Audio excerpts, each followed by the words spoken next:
Hello, you're listening to Hugo Talks. As you know, I've talked about the Great Reset agenda by the World Economic Forum and their strategic agreement with the United Nations to bring forth their Agenda 2030, and how the leader of the World Economic Forum, Klaus Schwab, has openly announced that they want to exploit the COVID situation and bring about a fourth industrial revolution to bring in all of these changes. Such as, welcome to 2030. They say, I own nothing, have no privacy, and life has never been better. Sounds great.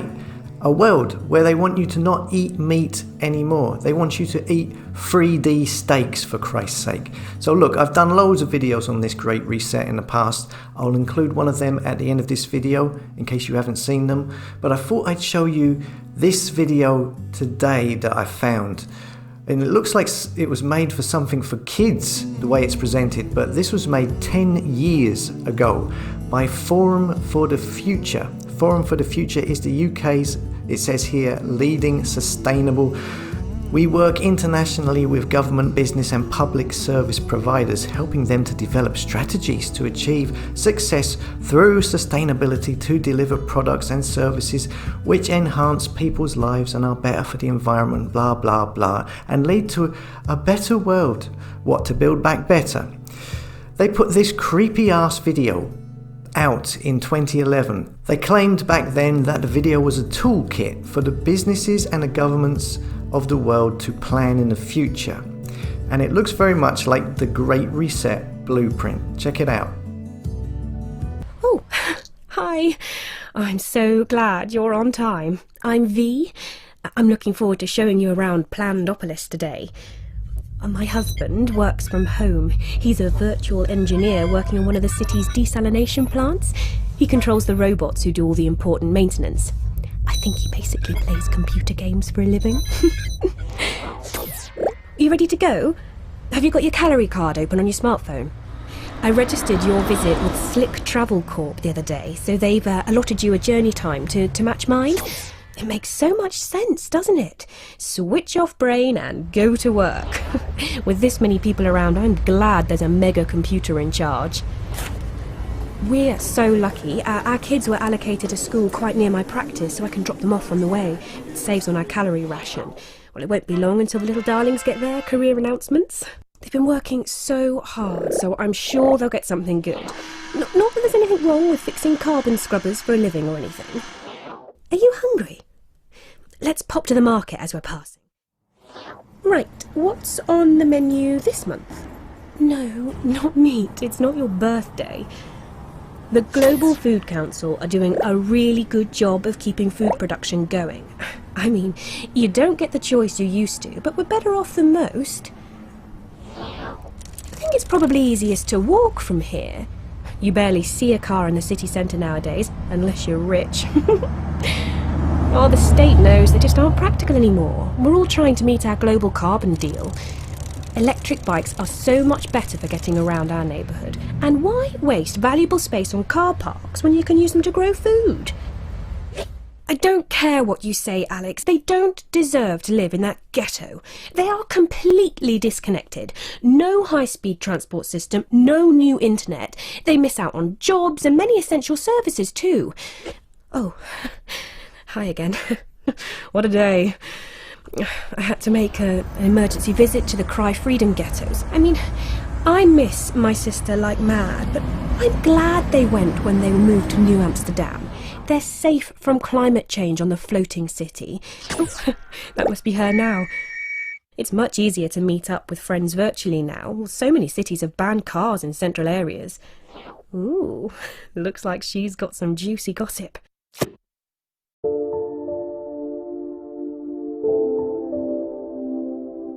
Hello, you're listening to Hugo Talks. So I see that it's been leaked that the UK are going into national lockdown next week. This should come as no surprise. France, Germany, Belgium, Ireland, of course the UK now will follow. If you look at the pandemic statistics for all of these countries, they are wildly different, especially in the fatalities. Yet they all want to lock down for a month, or 6 weeks in Ireland's case, all with the same sort of rules attached. All of these politicians know that this will cause a financial cataclysm. This is going to be really messy, but they still seem to go ahead with it anyway. Why? Well, it seems you can't make a new omelette without breaking some eggs. And this seems to tie in with the World Economic Forum's The Great Reset, which pretty much doesn't hide the fact that they want to reset the world. They have stated they wanted to take the crisis and use it as an excuse to reset everything. The World Economic Forum is run by Klaus Schwab. He's been running it for the last 50 years. Here he is with presidents, world leaders, big money entrepreneurs throughout the ages. The World Economic Forum has a membership of 1,000 of the richest companies in the world. Your Amazons, your Googles, your Apples, your Microsofts. They all pay £39,000 a year just to be members. They meet every year at Davos in Switzerland to discuss how they are going to change the world. Now, hold that thought. On the other side of the fence, we have the United Nations, okay? The most powerful intergovernmental organization in the world. They have an agenda. It's not a secret. It's called Agenda 2030. They want to create, they say, a more sustainable world by 2030. 195 countries are signed up to the United Nations. In June 2019, the World Economic Forum signed an exclusive partnership agreement with the United Nations to accelerate the implementation of the UN's 2030 Agenda for Sustainable Development, which has been adopted by all of the 195 UN member countries. This guy, Klaus Schwab, who, as I mentioned earlier, runs the World Economic Forum, who have signed a deal with the United Nations, his family history is pretty much unavailable, although we do know his father was the managing director of an engineering company in Germany throughout World War II. But all details of him and what the company did in that time have been wiped from records. This guy Klaus, he has a book out about the pandemic and the Great Reset, in which he says, radical changes of such consequence are coming that some pundits have referred to a before pandemic and after pandemic era. We will continue to be surprised by both the rapidity and unexpected nature of these changes as they conflate with each other. They will provoke second, third, fourth, and more order consequences, cascading effects, and unforeseen outcomes. In so doing, they will shape a new normal, radically different from the one we will be progressively leaving behind. Many of our beliefs and assumptions about what the world could or should look like will be shattered in the process, he says in his book. The World Economic Forum have videos on their website talking about how huge amounts of the public in the world will have to retrain if they want to live in this new normal. By 2025, companies expect to displace roughly 6% of their total workforce. 1 in 2 workers will need reskilling, and those remaining in their current roles will need to update 40% of their skill set to adapt to the changing labor market. I'm trying to keep this concise, but all of these countries take orders from the United Nations. It looks to me like this is what is happening right now. So what happened about democracy? Was there ever any democracy in the world? We don't seem to have a choice about these massive changes coming down the line.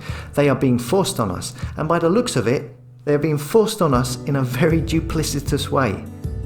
As always, thanks for listening. Don't forget to like, comment, and subscribe.